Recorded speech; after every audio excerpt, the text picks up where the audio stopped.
Blog Talk Radio. Franchise pros, Stan the Man, Paul Segreto, Badlands, baby. Franchising today, sustainable growth, the sensible franchising. Franchise today, sustainable growth, the sensible franchising. Franchise today, franchising today, franchising today. Yeah. Hello, everyone in the franchise world. My name is Paul Segreto, and this is Franchise Today. My co-host Stan Friedman is joining us live from Buckhead, Georgia. Here, I imagine the temperature and the weather is very much like this humid swamp we call Houston, Texas. You know, Paul, it's all yours. Atlanta's still doing okay. You know, we were in the 70s last night. It's been beautiful. Well, it hasn't been. I know between San Antonio and Houston, we have been getting, pummeled with thunderstorms. 2 nights ago, there was some 17 houses hit within a very small area here by lightning and caused fires, and listened to the fire trucks all night. And, of course, my heart goes out to them. A lot of people displaced. This is springtime across the South and the Southeast. You know, we've talked about more than once about maybe bringing on some additional sponsors to host or to sponsor Franchise Today. And I'm wondering, Paul, would it make sense for us to talk to the Weather Channel? They are here in Atlanta, and we do our forecast every week.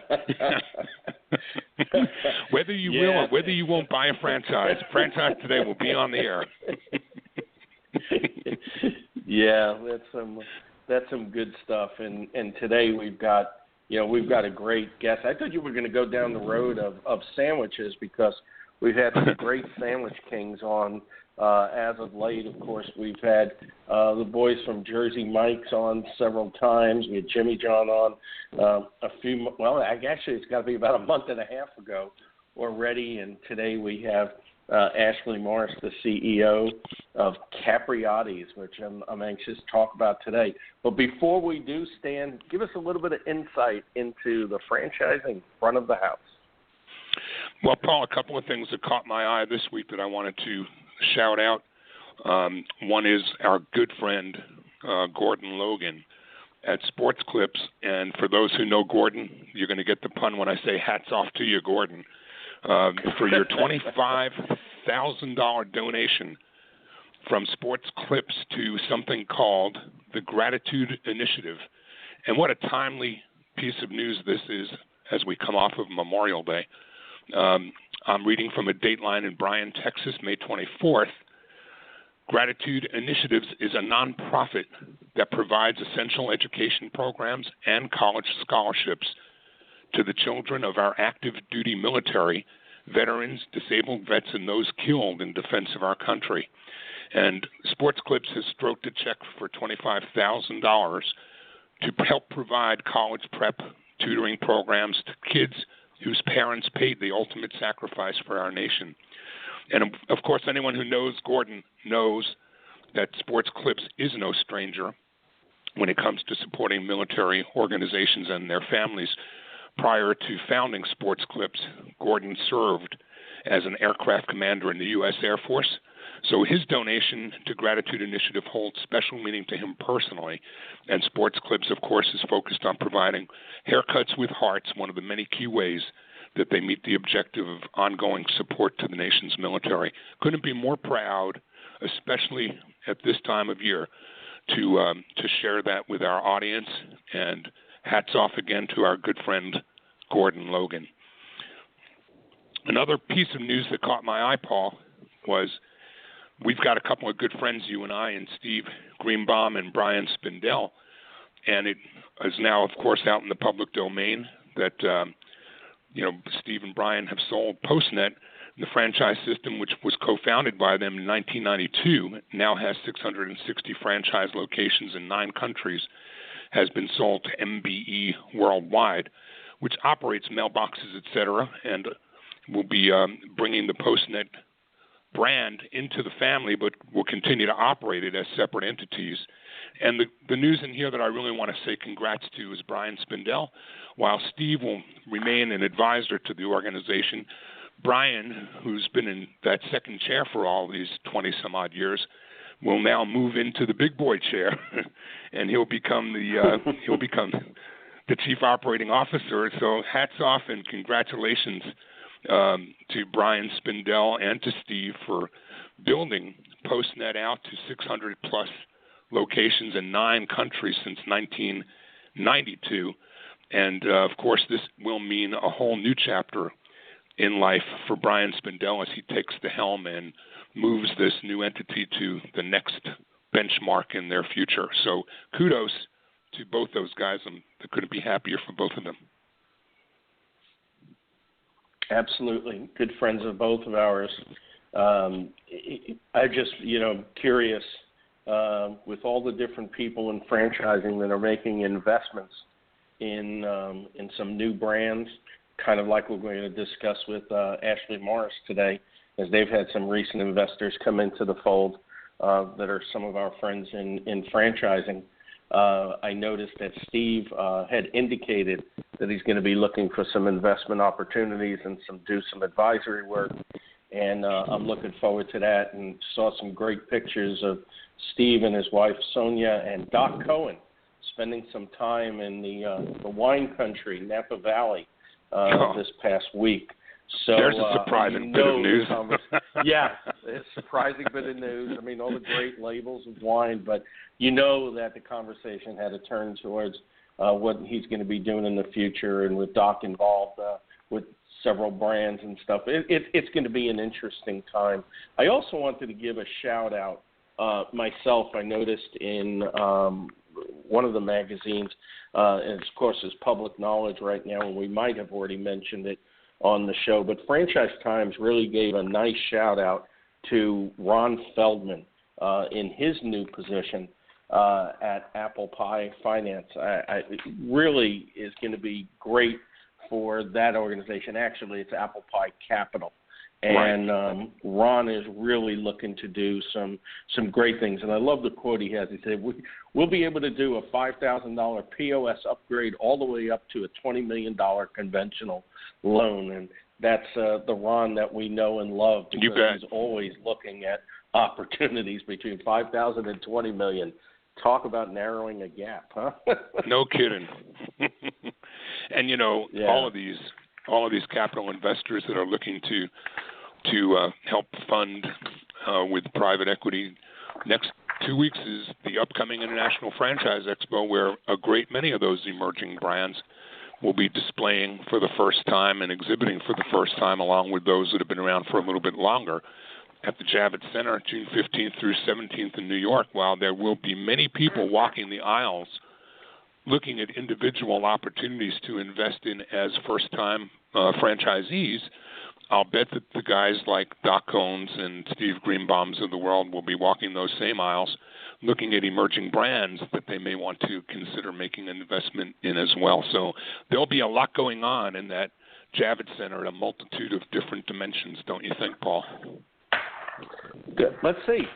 The IFE, I think I've heard something about that. Yeah, we'll be there. We'll be in booth number 315, a 20-by-20 booth with one of our stalwart brands, Over the Top Cake Supplies, really making its initial launch into the national scene. The activity's been great, so we'll be there.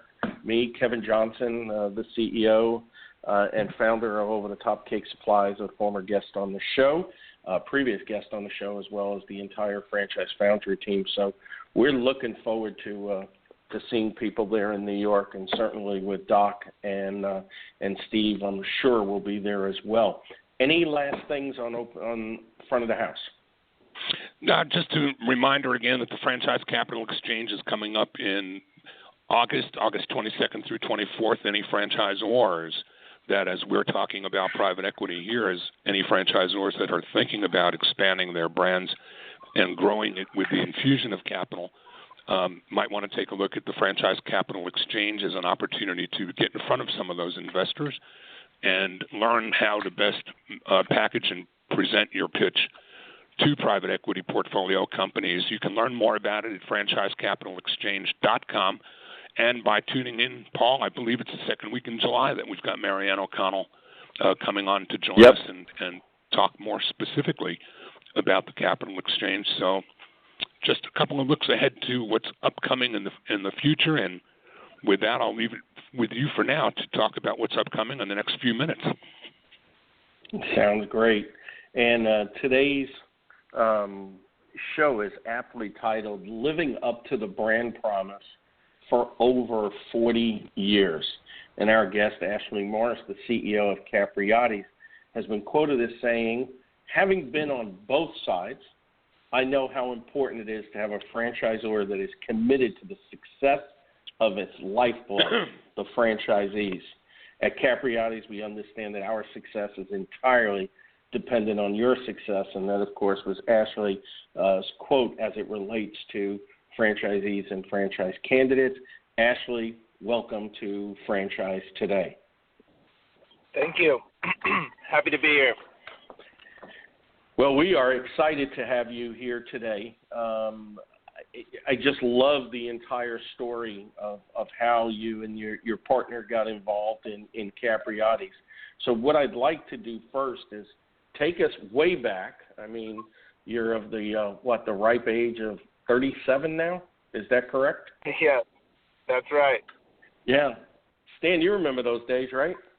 I can't remember those days, Paul. I can remember almost that far back, but too far in the distance for me. Anyway, Ashley, what I'd like you to do is kind of take us back to way before franchising, anything franchising was even a glimmer in your eye, and tell us about you, the person, and then lead us up to that fateful day when you sunk your teeth into a Capriotti sandwich. You got it. So, I've always been a pretty entrepreneurial person. I remember my dad and mom telling me stories about the time when I was, in third grade, and I had started a friendship bracelet business that ultimately got shut down. And going through junior high, I had a baseball card trading business that I kind of started in the cafeteria of my 7th and 8th grade school. And so, from the time I was a little kid, I always just kind of thought about business intuitively.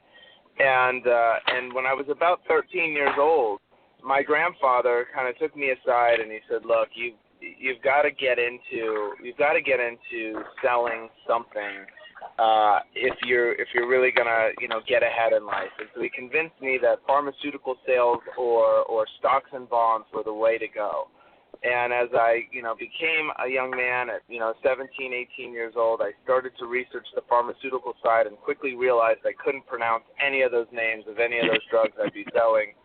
And it just kind of made my head spin, thinking about those kinds of things. And so my interest shifted over to equities and portfolio management and stocks, bonds, mutual funds, things of that sort. And I took a real good liking to it. And so at a time that I entered college, I had left all my kind of, just entry-level fast food jobs and restaurant jobs, which I had been kind of going through since the time I was 15, 16 years old. And I went into banking and I got a job at Wells Fargo. And I got a job as a bank teller with the understanding that as I graduated, I would, put myself in the best position to be in finance and to be in financial services specifically. And so that was, what I thought I was going to be when I grew up and what I would do long term. And that was kind of my life plan. And I was really happy at 18 to kind of have that plan and to start executing on it. And so, I went to school out here in Las Vegas. I went to UNLV. And my best friend, who we had, been best friends since the time we were about 9 and 11. I'm 2 years older than him. He graduates high school and decides, hey, I'm going to go to UNLV. We should roommate. And that sounded real good to me, so we got an apartment. And it was there that my life got changed thanks to the Bobby like the Bobby sandwich. And so, kind of how the story goes is, as a kid in college, you have a budget. You're eating, I was eating mostly fast food, and I'm a big sandwich person. And so I was eating at this place across the street from our school, and it was called Rebel Subs, which I think was previously a Mr. Goodson. And I was eating there just about every single day. And I was going about my way, having a good time. And, one day I got disrupted thanks to my buddy Jason, because I came home and he stopped me at the door and he looked at me and he said, "Hey, man, have you ever tried this place called Capriotti?" And I said, "No, I've never heard of it." And he kind of stuck his finger in my face and he looked at me and he said, "This is the greatest sandwich I've ever eaten in my life. You've got to go try it. It's that good." And I said, "Wow, okay, great. I'll definitely do that." And so I thought nothing more of it. I, went back to living my life. And the next day I came home after work, probably about 6 o'clock at night, and he stopped me at the door again and with this, smile on his face saying, "Hey, did you go to Capriotti's today? Did you try Capriotti's?" And I said, "No, I went to work and school and, I'll get there." And by Friday of that week, which was probably another 2 days in, he stopped me in school and he says, "Listen, I've been eating this thing every day this week. I've eaten it literally 4 times this week. I've had the same sandwich. I'm done waiting for you. I'm taking you there." And so, I thought, wow, he's really on a mission to get me to eat this sandwich. And so we went to Capriotti's. It wasn't too far from school. And he says, "You need to order this thing called the Bobby." And the Bobby had homemade turkey, homemade stuffing, cranberry sauce, and mayonnaise. And when I looked up and saw mayonnaise and cranberry sauce in the same sandwich, I looked at him and said, "Are you crazy? I'm never going to eat that. It just does not appeal to me whatsoever. I don't like mayonnaise and I don't like cranberry." And so under protest, and if you ever get to know Jason and my relationship, we've got a phenomenal relationship, but that's kind of how it goes sometimes. He knows that he's got the good information, and I challenge it just because I just do. And so I went and I got a cheesesteak. And he's kind of looking at me like, "I can't believe I've waited 4 days to bring you here, and you're not even going to try the sandwich I want you to try." And so I try this cheesesteak, and I eat a bite, and the bite, we had about a 30-minute debate on what really was the greatest sandwich, because I had eaten this cheesesteak and thought, wow, this is the greatest sandwich I had ever eaten. And he's sitting there arguing his case against the Bobby, and I'm going, "No, man, you got to try this cheesesteak." And I think if you ask him now long term, he'll tell you I won, that the cheesesteak is actually a slightly better sandwich than the Bobby, but nevertheless it was a fun, healthy debate in the restaurant at the time. And from that point forward, I had changed my buying behavior, and now was going to Capriotti's to eat my lunch, and I started to eat there very frequently. Several times a week, probably 2, 3, 4 times a week. And about 3 months into learning about it, we broke the lease in our apartment, and we moved farther from school and actually moved closer to a Capriotti's intentionally, so that now if we had a couple of drinks at the house, we could walk to Capriotti's and get my favorite sandwich. And so, going through college, it really was just an infatuation for the product and just a true love of the product. And the restaurants really weren't anything great. They were a little 1,000 square foot to-go sub shop that had, white walls and white VCT flooring and this tall black counter. And, you got the guy behind the counter with a pencil in his ear and a pad of paper saying, "Hey, what can I get for you?" And, it's just one of those, real kind of back east, small sub shop type deal. So there really wasn't any ambiance. There really wasn't any of that stuff that was driving it. It really was just this food. And as I got to know the brand and I got to, as I was eating there, I mean, they had me, they had my order kind of pegged. I'd walk in and here comes my sandwich flying across the counter after a while because I ate there so frequently. I learned what made the food so good. And what made the food so good is, this is really at the time, and certainly I think it holds up today, is really the only brand out there, or QSR brand out there, that's roasting whole turkeys every night and roasting whole beefs every night and pulling those apart and putting it in your sandwich. And so, the turkey has one ingredient, turkey. It's just real Thanksgiving turkey, and the beef is USDA choice top round beef. There's no fillers, there's no salt, there's no preservatives, there's no nothing.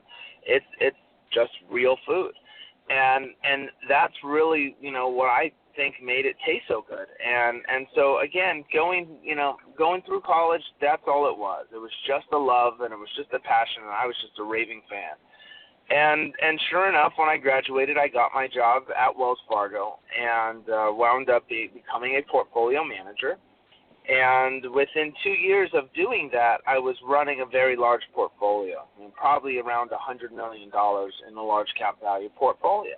So I had done very well and was very good at asset gathering from the onset, and I had built a very nice portfolio. And so now I was in a position at 25 years old where I was making a lot of money. And, family was proud. Everyone was really happy with the situation. And then I get this wild idea to talk to Jason and say, hey, listen, we've always wanted to be in business together. Why don't we diversify and buy something or build something or invest into something? I'm starting to make good money. I can afford to finance it. Let's figure something out. And so we had a meeting. I think we went to the UNLV library and rented one of the work rooms, and we kind of showed up to this quasi business meeting, and we were supposed to bring a bunch of ideas. And what we ultimately brought, we each brought one idea coincidentally, and both of us brought Capriotti's as the idea. And so, we knew we were aligned right then and there, and it was almost comical that we had gone out and just brought this one idea. It's like, man, we didn't have to drive here. We could have just done this on our couch, and but nevertheless, we were aligned, and so that was really cool. And so I thought, okay, well then it's meant to be.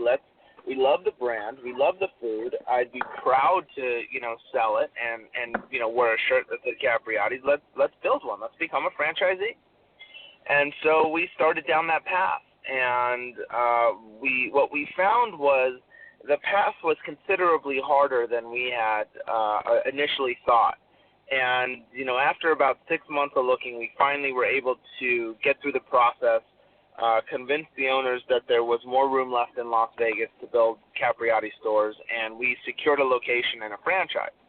And it was under the, guidance from the franchisor that this is your one and done. You will never be able to build another Capriotti's here in Las Vegas, because at the time there was like 17 or 18 stores in Las Vegas, and they had determined that was full saturation. And so, again, with Jason and I really were never small thinkers. And going into Capriotti's, I don't think we ever intended on just being a single unit operator, having a sub shop for the heck of it. We really did it under the notion that we were going to grow a business and build a business. And so that news, albeit wasn't the best news we heard, we kind of heard that as, well, that's just a challenge we're going to have to overcome. And so while we were building our first store, and that's a little bit of naivety too, which I'm glad this all happened when we were 23 and 25, because, there's nothing better than having, just sheer passion and a lot of naivety to kind of combine with it. But, so we're building this first store, and the store next to us, the closest store in proximity, went up for sale. And so I went back to Jason. I said, look, if we're ever going to grow, this is the time. We've got to make this acquisition. And so we bought it. And so we went from 0 to 2 basically overnight. And so you bought a second store before you even opened your first one, didn't you? Yeah, correct. So the store we were building, the store we were supposed to open, opened after we had already closed on the first store. And so we went, and they were like, a couple of weeks between it. So again, we went from 0 to 2 real quick. And fortunately for us, my girlfriend at the time, who today is my wife and the mother of my kids, so good news, it worked out. But she quit her job and said, if you guys think you're going to work at your job full time and you're going to run 2 sandwich shops passively, you're crazy, and you're not going to be able to do it. And so she said, I'll save this whole relationship and I'll quit my job and I'll go run these things. And so she did. And thank God for that, because she's right. I mean, we had no idea what we were getting ourselves into, and the business wasn't going to just run itself. And so she's running them, and what I'm finding is it took us about 4 to 6 months of running the shops to really kind of lay down and knock down how to make the model work and make the right money in the restaurant. And through that time, Jason and I both were studying franchising. We were reading every book we could get our hands on at Barnes and Nobles, following, as much publication as we can, just really immersing ourselves into the industry. And what we quickly realized was that the franchisor at the time was very, very, very, kind of mom and pop brand. There really wasn't any support. And there was no support for the franchisees. There was no technology. There was no marketing. The training program was, here's a hat and an apron. Go work at our store until you feel like you've understood it. There was really no franchise sales department. There was really no development department. Construction was a nice lady who taped 2 pieces of graph paper together because she couldn't figure out how to scale the restaurant to one, and drew out where the equipment should be and basically handed it to us and said, good luck, go find a contractor and figure out how to do this. And that was it. I mean, it really was just a very, very do-it-yourself franchise. And it still worked. And despite all of that, we opened our store and we were profitable. And so I found myself at Wells Fargo sitting there, when I'm supposed to be studying stocks and bonds and making client recommendations. I found myself, creating labor matrices and building pricing, food cost modeling spreadsheets, and thinking about, marketing initiatives and trying to figure out how to, generate data from the Casio cash register we had. And so I started to feel that the pendulum kind of shift over where my heart was starting to be into Capriotti's and not so much into my job. And that was an interesting thing for me because, for the first time I had kind of started to think that maybe I didn't want to long-term be a portfolio manager. And so I went back to Jason and said, look, let's build another one as quickly as we can. We had convinced the owners that there was a spot near the 2 stores we had owned that would only jeopardize cannibalizing our stores and no one else's. And so the owners let us do it, and so we built the 3rd. And 6 months after we opened that, it just became very clear to us that my heart and soul was in Capriotti's, and it wasn't in stocks and bonds. And, in fact, Jason had quit his job at store number 3, and he began running the 3rd restaurant. And so he was actually overseeing the 3 restaurants and day-to-day running 1 store. And he did that because the 3 stores, frankly, were making enough money where, it was better for him to come over. And so, we now had this 3-store business and probably doing about $1.8 million in top-line sales between the 3 stores, maybe $1.9 million at the time. And we were making really good money, and we just loved it. And so at that point, it became very clear to both of us that we needed to figure out how to make our life in this brand. And so initially we went out and we, went back to the owners, and I said, look, we want to build, 30 of these things. And we know we can't build them in Las Vegas, so pick an area, pick a territory. And we were actually buying for Phoenix, and we would move, Jason and he would move out there, and we would move some infrastructure out there. And I would stay at Wells Fargo or transfer out to Phoenix, and I would continue to finance the restaurants, and we'd build 30 of these things, and then ultimately I'd come over. And the owners kept saying no. No, we're not going to do that. No, we're not going to, so I went down to 20 and I went down to 10 and about 6-7 months of getting no, I kind of started to give up. And I thought, well, it's not going to happen. And I think, in fairness to Lois, the founder, there were only 35 stores in the system at the time. And so, she's got these young kids who are on fire or asking her for all these things. And she thought, I don't know that I want anyone to grow that big in this brand. And so You fast forward, it's 2007, probably about March of 2007, and I happen to be visiting my sister in California, and I'm sitting on her couch and I'm watching the World's Poker Tour, and I watched a 22-year-old young man win $2 million. And Mike Sexton got on as the announcer, and he says on TV, he says, well, there you have it, 22 years old, the new prime in poker, $2 million. If you're 27, you're a dinosaur and you can't win this game anymore. You're out of your prime. And I thought, holy crap. Holy crap, Mike Sexton just called me a dinosaur. I'm 27. And he's called me out of my prime, and something just clicked. And I said, he's right. He's 100% right. I'm going to wake up and be 37, and then wake up and be 47. And I'm going to look back and I'm going to have this one looming regret. And that regret was, man, I can't believe I let, the founder not tell me a no. I can't believe I didn't get to live out what I truly knew was what I was supposed to do. I'm going to stop you right there and ask you to hold the thought for just a moment. And when we come back from our half break, you're going to tell us what you did about that epiphany and that magic moment that hit you squarely between the eyes. You're listening to Franchise Today. I'm Stan Friedman, along with Paul Segreto, talking with Ashley Morris, CEO of Capriotti's, the Las Vegas-based sandwich chain, on the fast track to 500 locations by 2025. Franchise Today is brought to you by the Franchise Foundry, where they've been bringing emerging brands to market for more than 30 years. The Foundry fosters healthy, sustainable growth for their clients, the kind that comes from experience. The Franchise Foundry provides both coaching and consulting, a hybrid approach delivering more effective solutions for both the franchisor's corporate team as well as for their franchisees.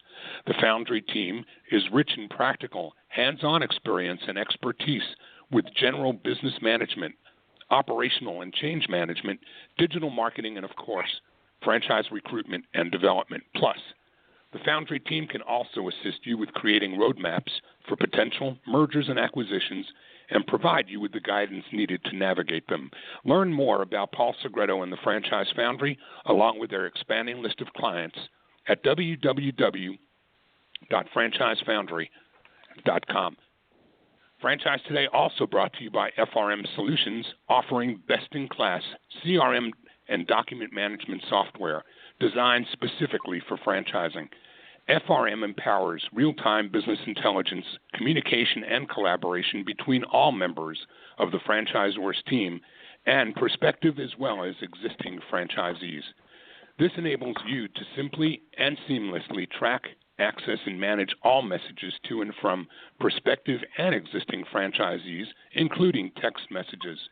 Legal and compliance is simplified too with FRM's document management, and even site visits can be digitally facilitated and scored with FRM. Make today the day you give FRM a look and assure that all of your candidate and franchisee correspondence, including texts, are being permanently tracked and stored in candidate and franchisee records. FRM even provides state-of-the-art digital experiences for your prospective franchisees, replacing old-style virtual brochures. No long-term contracts, multiple upgrades at no additional cost each year, no excuses, just solutions on the web at frmsolutions.com. So, Ashley, before I ask you for what that magic bullet did to you, I've got to tell you that it strikes me that I now know of 3 sets of college roomies that became franchise partners, and not just franchise partners, but franchise partners in food. Do you know who the other 2 are? Well, didn't Fred DeLuca do this in college as well? I don't think he did it with a roomie, though. I think he did that with a doctor. Yeah, he didn't do it with a roommate. But there may well be more than 2, but I know of 2 personally. I partnered with 2 that were Matt Friedman and Adam Scott, who were the founders of Wing Zone, and they started Wing Zone while they were still in school, and they gave birth to the brand, so it's a little bit different than your story. and the other, ironically enough, also in the wing business. So two guys named Jim Disbrow and Scott Lowry were partners, and they started when they were in college, and their little company is something that grew up to become Buffalo Wild Wings. So you've got a lot to look forward to and be inspired by. It seems to me that franchise partners that start out as college roommates turn into good things.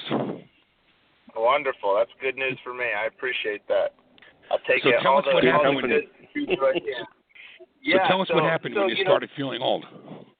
You got it. So now I realize I'm quickly out of my prime. I'm decaying, and it just like you said, it hit me smack across the face, and I thought, Mike Sexton is 100% right, and if I don't make this happen, I'm going to look back and regret. This will be my regret in life. And so I picked the phone up and I called the founder and I said, if you're not going to sell me, the deal that I want, then take a meeting with me. I'm going to buy your whole company.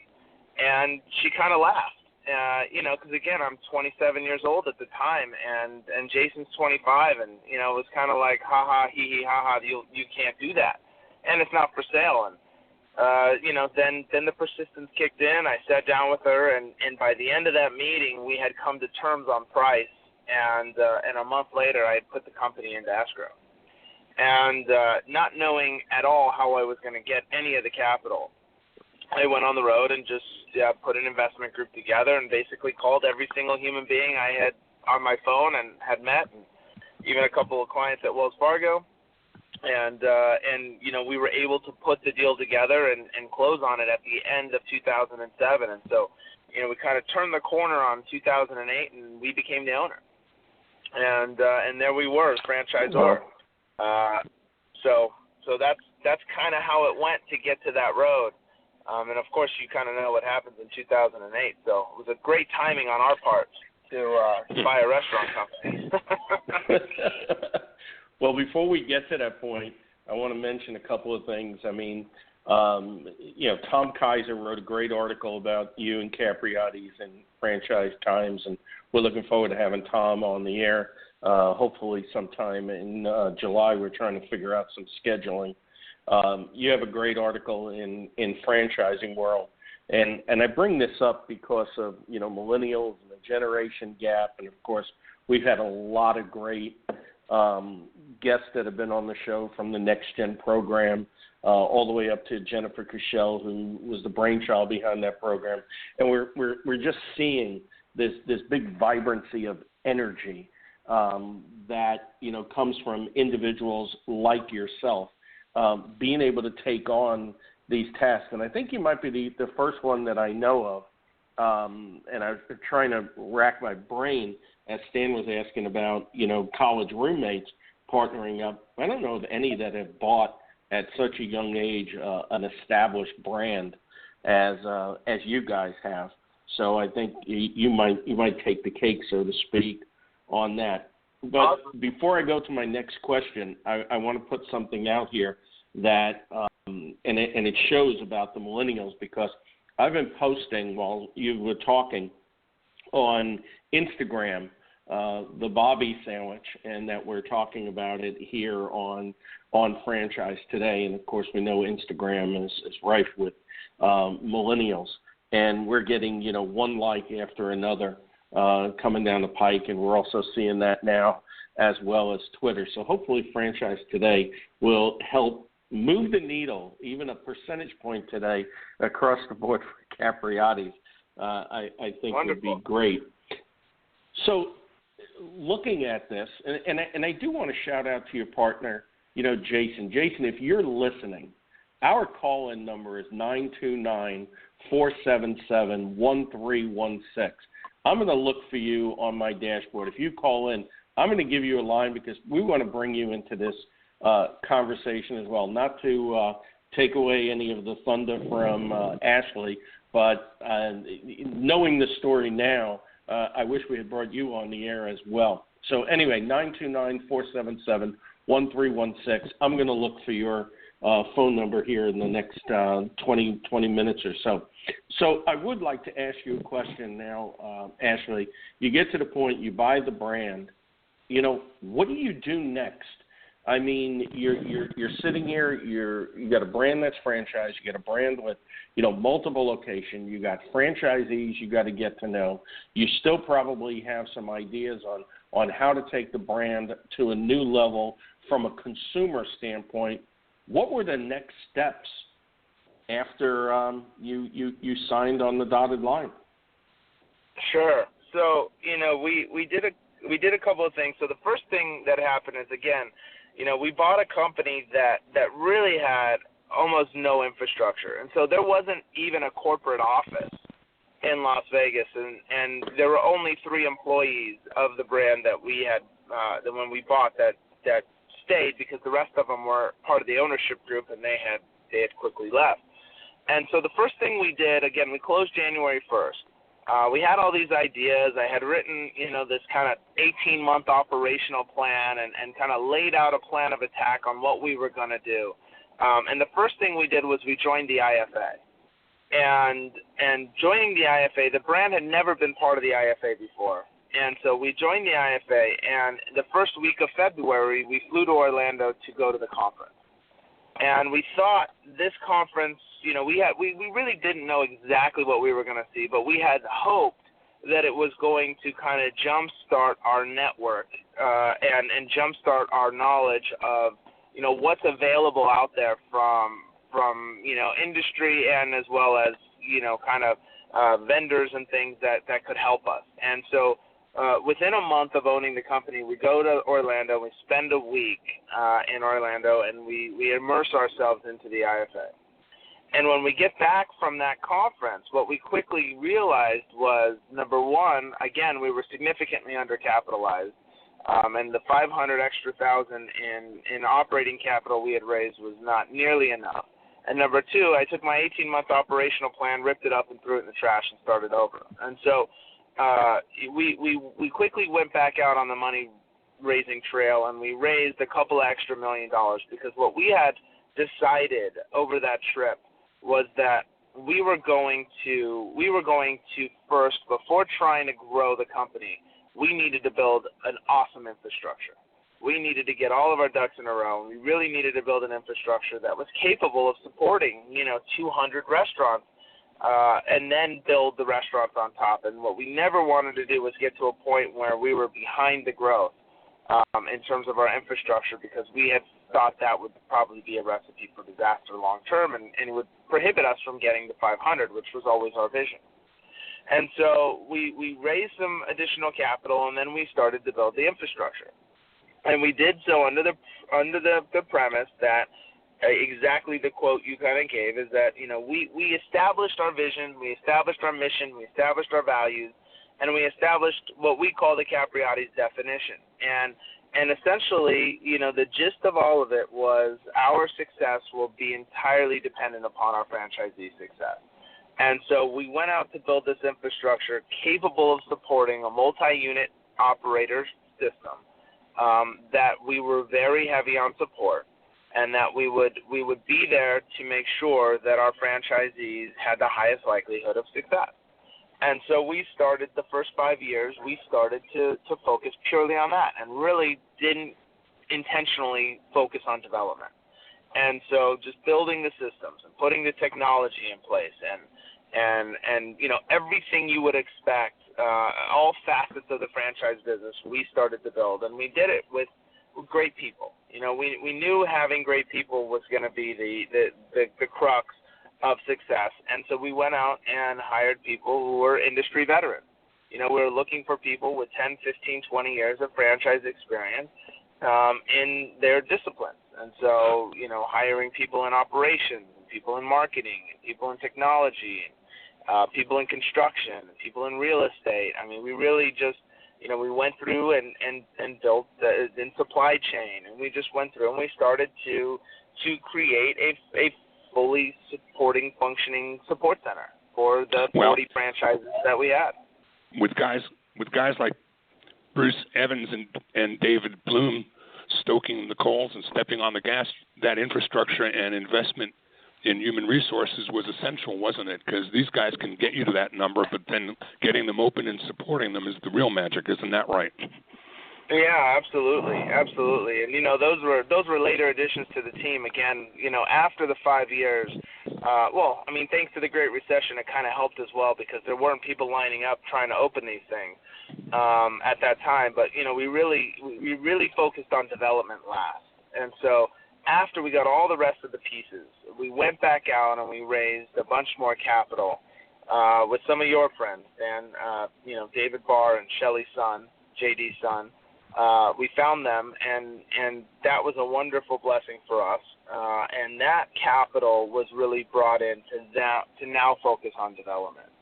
And so what happened was, I can give you a quick story. So I realized after year 5 that we had built this infrastructure. Now we really wanted to focus on growth and development. And so in order to do that, we needed substantial more capital than what the company was cash flowing.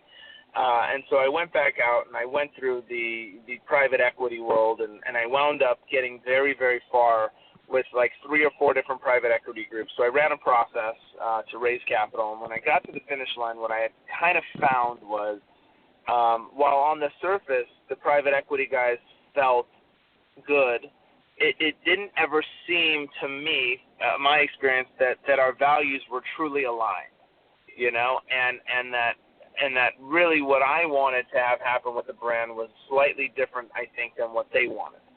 And their time frames and time horizons were a little quicker than what, I was kind of projecting. And so, I never got to the finish line with any of them for whatever reason. And then David Barr came into my life, and we started talking, and we hit it off.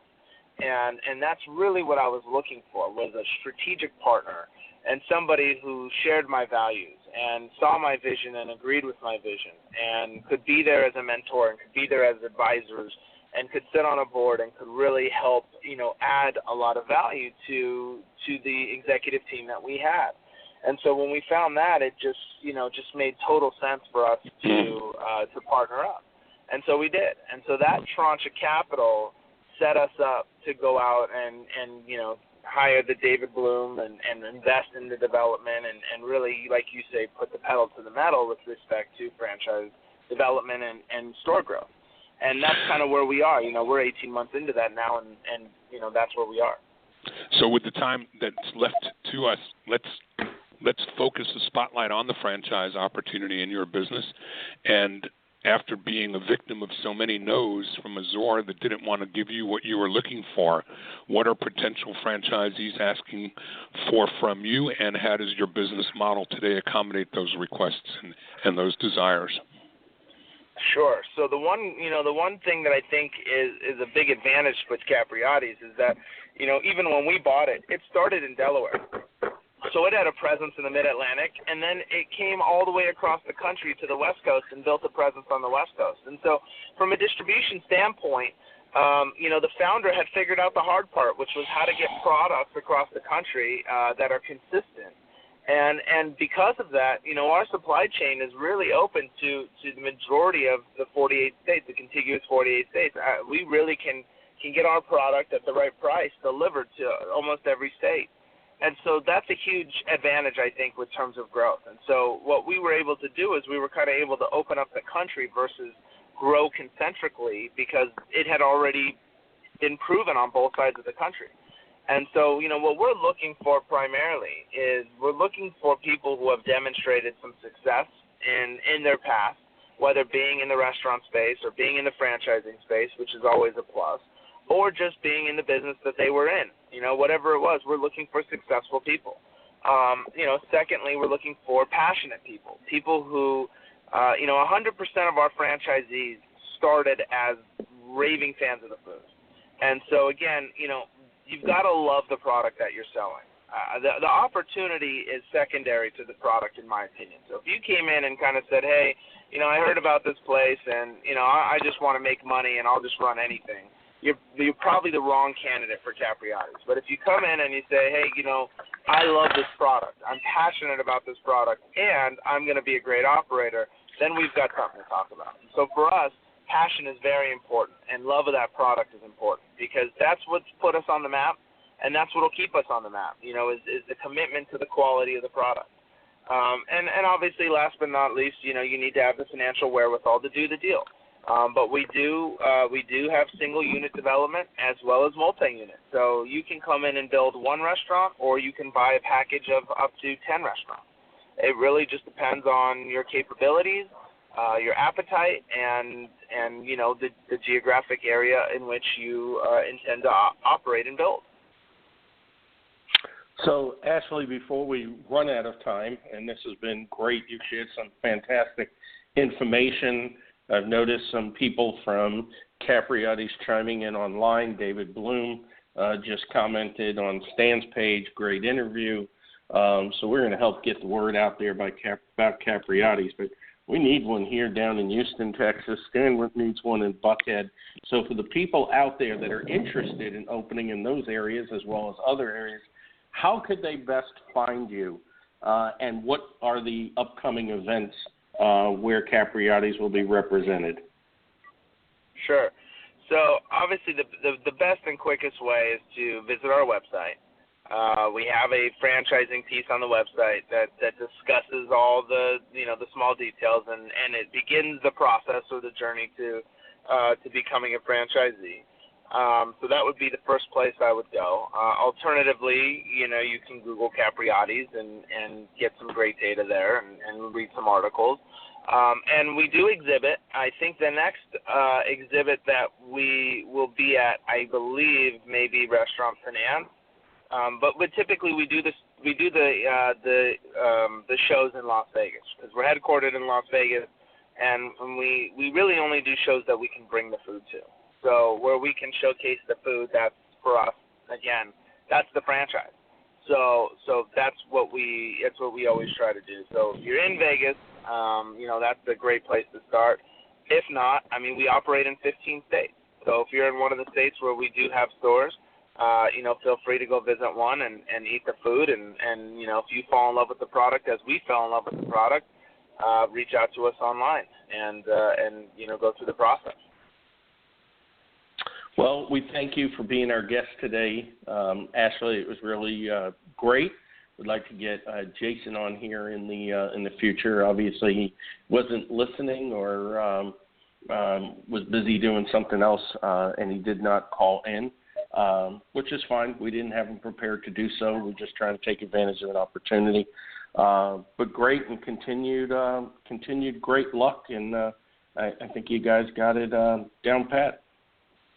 Thank you very much, and I certainly appreciate you having me on, and I wish you guys both the best, and I'm sure I'll see you at some upcoming convention, and thanks again. I really appreciate it. We'll see you on the franchise trail, Ashley. All right. Take care, guys. Well, Stan, that was interesting. 27 years old, buying a franchise company. To think, somebody at 27 would be considered out of their prime kind of makes me really feel like a dinosaur. Yeah, no pity parties for that statement. I guarantee it. But the rest of the story was most inspiring, Paul. Literally, week after week continue to see the same threads of common denominators in visionaries that lead companies and take them to new heights. And, second to money, it always takes passion. And there certainly is no shortage of that coming from Ashley. Yeah, well, a couple of weeks we'll be in New York at the IFE, and we'll take our normal jaunt down to Katz's Delicatessen in the Lower East Side of Manhattan. But looking at Capriotti's website, they have a Cap Pastrami. It's a hot pastrami sandwich with Swiss cheese, Russian dressing, and coleslaw. We're going to have to try that maybe the next time I'm out in Vegas or when I run by a Capriotti sandwich shop. It sounds good. I just can't wait. Yeah, you're always the sucker for pastrami, Paul. I'm the old corned beef on rye guy. Yeah, you are. Anyway, so next week we're still having some scheduling confirmation. Yeah, I'm going to try to. I've got a commitment from somebody to be on a future episode. Who I'm going to see if we can get him to to move into next week's open position. And a great guy named Alan Boomer, who I've worked with for years on the Pro Athlete Franchise Initiative. Alan is an investor. He's a financial advisor to a great many athletes who has so gotten into the franchise world that he, a few years ago, he attended one of our PAFI summits and was attending just to learn more about franchising. And he wound up now not only advising athletes, but actually partnering with them. And they've got a great number of retro fitness and their latest investments into Zips dry cleaning. And so Alan is a full-fledged franchisee now, and I hope to have him with us, if not next week, in the coming weeks. But we're going to try to get him on with us next week, if we can. Yeah, absolutely. And in the coming weeks, we've had confirmations to be on, just not confirmation for exact date. Tom Kaiser, assistant editor over at Franchise Times, who I mentioned. Marianne O'Connell, who confirmed with you yesterday for the 12th of July. Gigi Butler of Gigi's Cupcakes will be our guest on June 21st as we come out of IFE. And then also we have confirmation to be on Lane Fisher and Brad Fishman to talk about the upcoming Springboard Emerging Brands Conference in Philly. Mark and Mary Kay Liston from the Dwyer Group. Also want to shout out to Dina Dwyer-Owens for being a fantastic guest, as always, on the show last week. Shane Evans has confirmed that she'd like to be on. Rocco Fiorentino, our friend from Benetrends, and, of course, Michael Seid and Joyce Mazzaro on their new book, their new Dummies book on franchise management. So it looks like we're going to have a busy summer, but, of course, as summer always creates some challenges with respect to scheduling because of vacations and time off, and especially July when franchising kind of just calms down a little bit. No real big event in July. So I know myself, I'm looking at the calendar trying to figure out, okay, where am I going to be doing, franchise today from? I know one will be in Breckenridge, Colorado in the latter part of June. I think when Gigi is on, Gigi Butler will be on, I'll be reporting live from Breckenridge, Colorado, because I'll be speaking at the Book by Owner Franchise Conference. And then probably in July, I'll be reporting live from St. Augustine, working with a franchisor down there as well. So I'm sure you've got as busy a schedule, if not busier, Stan, because your position requires you to be on the road a lot more than mine does. Well, it's all good, and as Ashley and everyone else that achieves success at what they do, I've got passion for my business too, Paul, wherever it takes me. So I'm always glad to be going wherever there is. Absolutely. Until next week, my name is Paul Segreto, wishing you the best, the very best, in this great, great thing called franchising. And Franchise Today is out. Franchise pros, Stan the Man, Paul Segreto, Badlands, baby. Franchising today, sustainable growth, the sensible franchising. Franchise today, sustainable growth, the sensible franchising. Franchise today, franchise today. Franchising today. Yeah.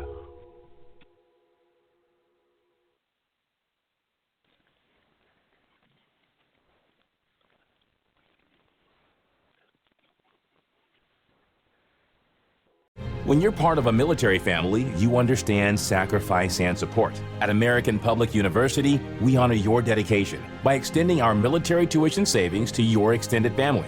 Parents, spouses, legal partners, siblings, and dependents all qualify for APU's preferred military rate of just $250 per credit hour for undergraduate and master's level programs. American Public University. Value for the whole family. Learn more at apu.apus.edu/military.